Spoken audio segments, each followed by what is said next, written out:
guys, welcome back. This is episode 5. So I've been really trying to be consistent with these videos. I think I've been doing a pretty good job, and I've been trying to keep them consistent as far as the content that you're seeing. I know some of you probably might be getting a little bit bored of seeing the same exercises over and over again, the same training clips over and over again, and then me narrating over them. But that's purposeful because I really want to drive home the importance of consistency.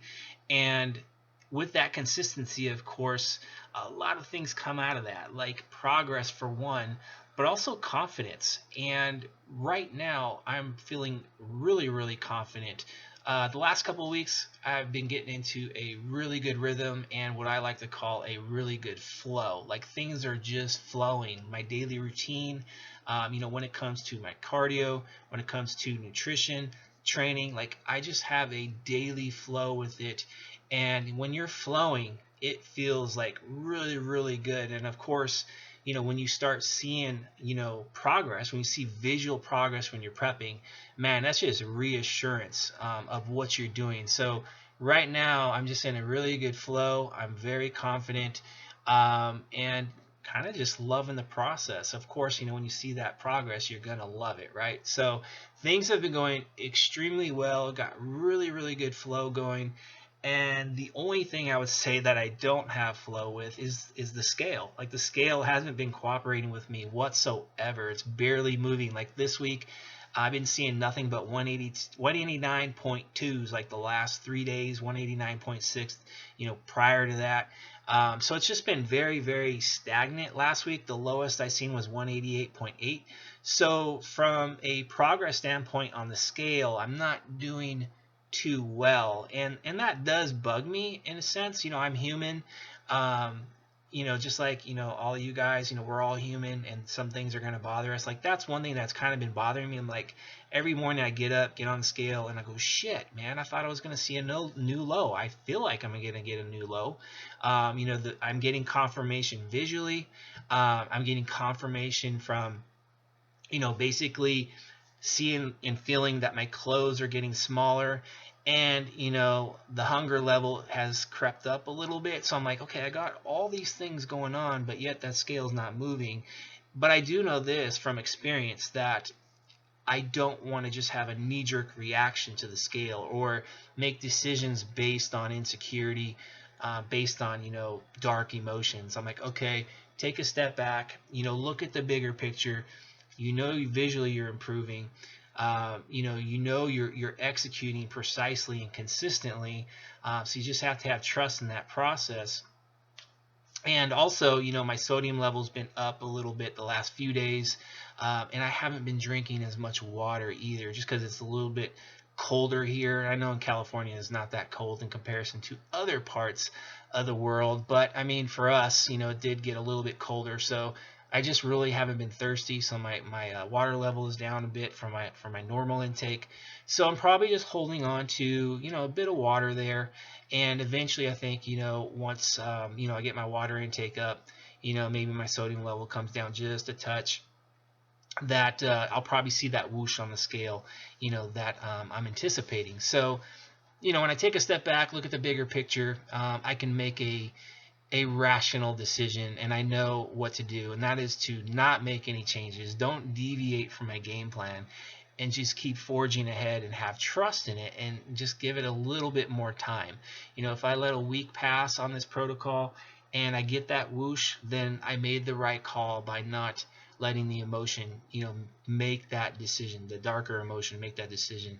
If I don't see progress, like if I'm still stagnated, and I've rectified all those little variables that I mentioned earlier, then I know, okay, it's time to probably make a change. Whether I have to, maybe skip a refeed, maybe I need to, add a little bit more cardio, get my step count up, or I need to reduce some food, or all the above, to get things moving, then that's what I'll do. But I really want to try to, make my decisions based on, rational emotions, and not some that are just like kind of erratic.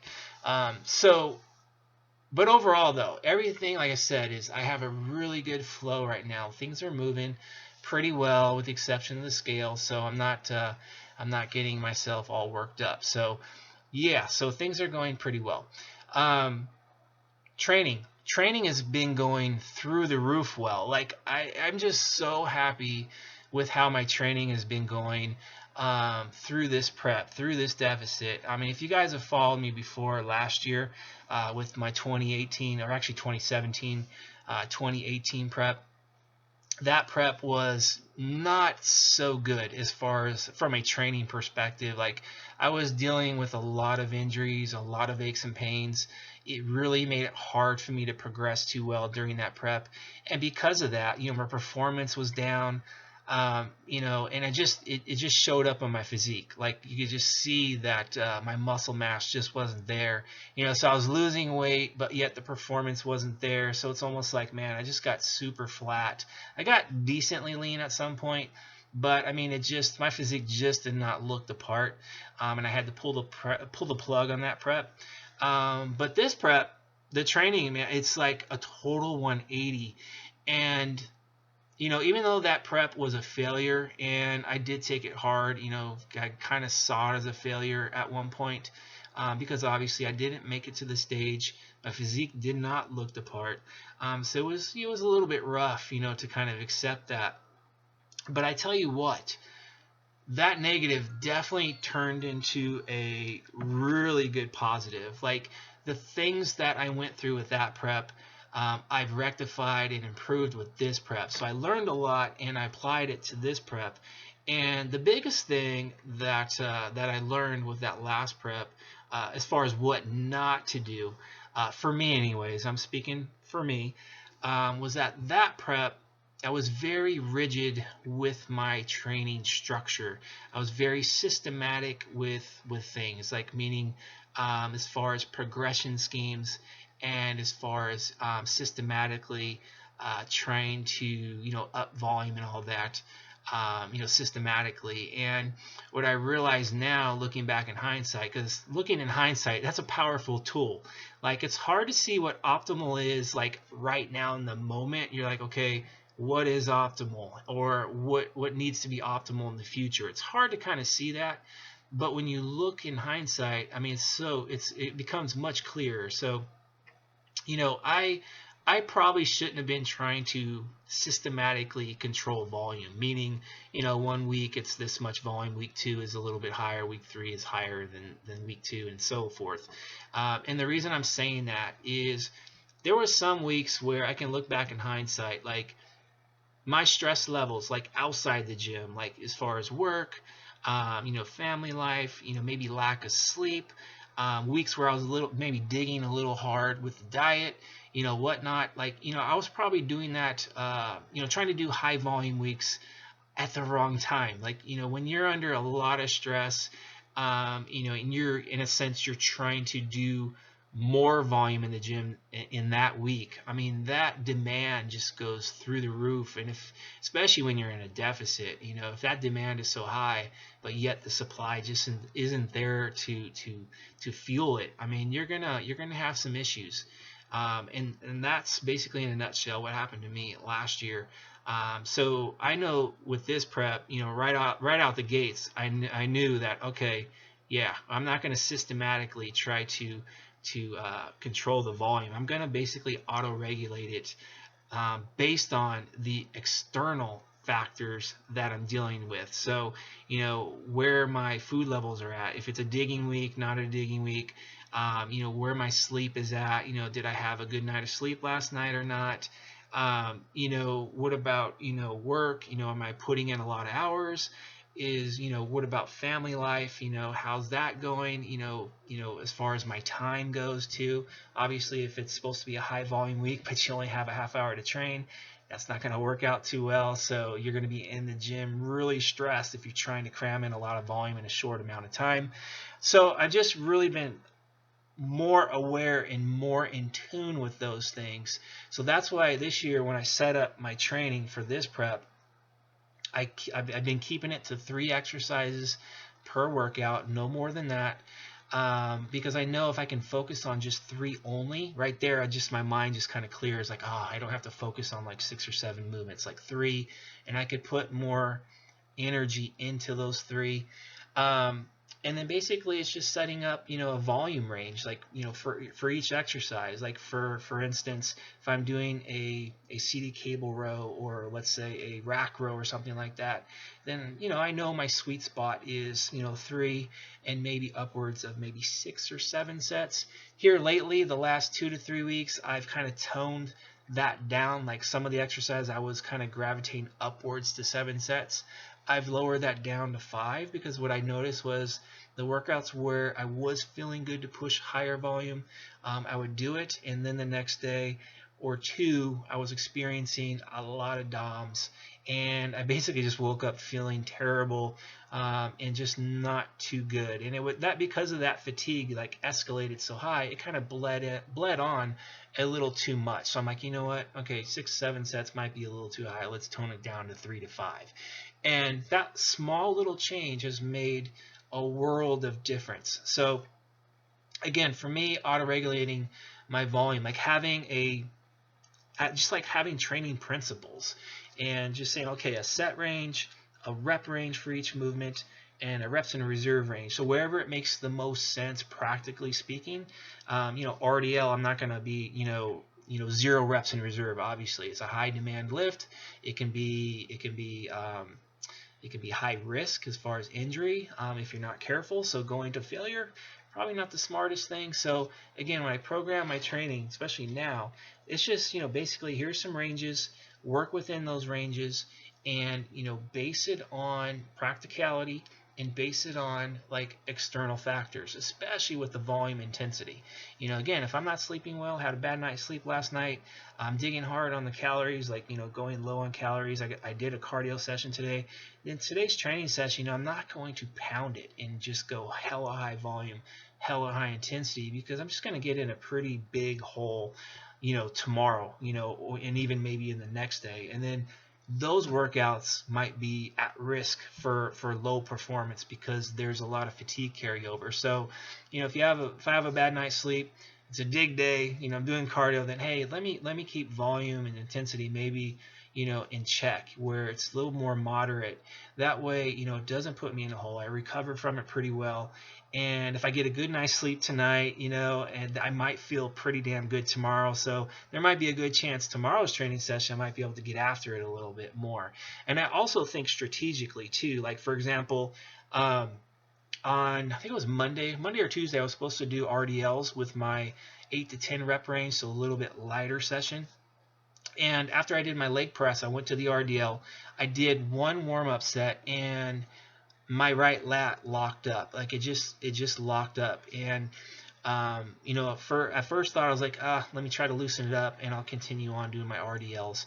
But I thought twice about it. I'm like, nah, you know what? Probably not a good idea to do this, because if I just go ahead and try to push through this pain or whatever with that RDL, might make matters worse, and then that might impact my next heavy RDL session. So I bypassed the RDL and I went with cable pull-throughs for my glutes. I kind of just said, let me just go with an easier movement. That's going to be a lot easier on my lats, and we'll just get some work in, and that way I don't, regress at all. I just kind of just keep things in check, get a little bit of volume in there, and then that way it doesn't, like I said, impact my future RDL session. And I also know too that, this next heavy RDL session, I was if I was to kind of just follow through with my systematic frequency, then it would fall on Saturday, and that would be my 3rd training day in a row. So I'm like, and it would also be coming off of 5 low macro days. So I'm like, a heavy RDL session coming off of low macros. I'm like, probably in my 3rd training session day in a row, I'm probably not going to be where I'm not going to be at my best. So I'm like, you know what? I'm not going to train tomorrow, Saturday. I'm just going to take that day off, and then I'll take Saturday, Sunday off, and then I'll do it on Monday. So on Monday, when I do my heavy RDL session, it's going to come off of 2 rest days, and it's also going to come after 2 refeed days. So, and hopefully I get some good night's sleep. And usually when on refeed days, I sleep a little bit better. Obviously, there's more food in you. Your body's going to be like, oh, okay, got plenty of food in me. I don't have to try to stay up and try to kill something so I don't starve and die. So hopefully, anyways, Monday, I'll be in a much better environment to be very productive. And potentially, fingers crossed, I can get another PR, with 4:15. So instead of 2 sets of 5, maybe I can get that for 3 sets of 5 this time around. So that's how I like to go about things, my decision making. And again, hopefully what you guys are getting from me is that how I adjust things, like using the experience level that I have and kind of taking a step back from things, from where you're at and just in this very moment, not letting those emotions dictate what you're doing, but take a step back and look at a broader and bigger picture, because it will really help to give you a lot of clarity with how you go about your decision making, and to fully understand that, bodybuilding is not black or white. It's not, you can systemize it. That's, of course, I'm all for systemizing things, but you need to learn eventually how to get away from being so rigid, because again, there's a reason why flexible dieting has been very, very successful. It's because, the flexible dieting gives you a lot of wiggle room, so you can find ways to improve your adherence and to improve your sustainability. And take it from a guy who's been training for 33 years now. Rigid is great, but it's not the most important thing. Like, you do need that flexibility, and I think because of that, that's why I'm doing so damn well right now. So yeah, I'm gonna leave it here. Hopefully you guys got something out of this one. But yeah, I'm feeling really, really good, guys. Getting a little bit leaner. There's still a long, long road ahead, but I'm not looking past tomorrow. I'm really just staying in the moment, staying within my flow, and enjoying the shit out of what I'm doing. And because I'm loving the process, that's why I'm still in it. And I think if I just keep this mindset, you guys are going to be seeing me train 43 years in. So anyways, I'll leave it there. Have a great week. See you guys next week.